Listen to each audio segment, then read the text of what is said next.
That's one. What do you make of it all, Darren? Good morning.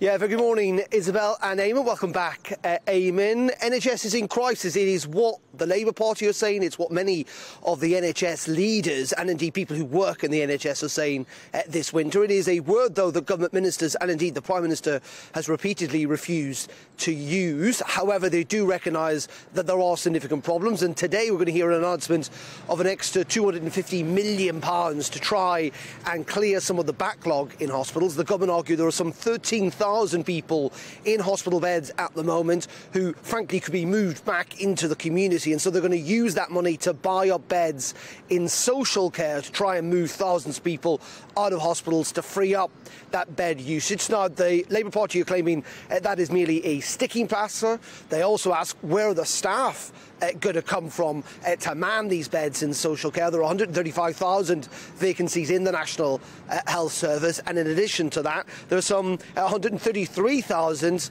vacancies in social care. So who potentially is going to man these beds? At the same time, we're going to get other announcements today about trying to ease this winter crisis. The Health Secretary is going to address MPs who are back from their Christmas break in Parliament a little later.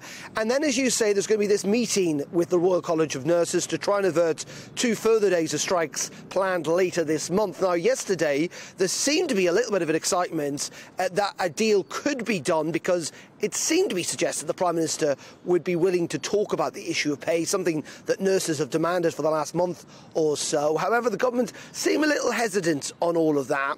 But those talks will continue, though there is little sign at the moment that they're going to be averted. I think for the government, this is a really, really troubling patch. There is no doubt the NHS is being massively stretched at the moment. And even these interim terms, while they argue could help within weeks, in the end, this is going to be a very, very, very difficult period for our National Health Service.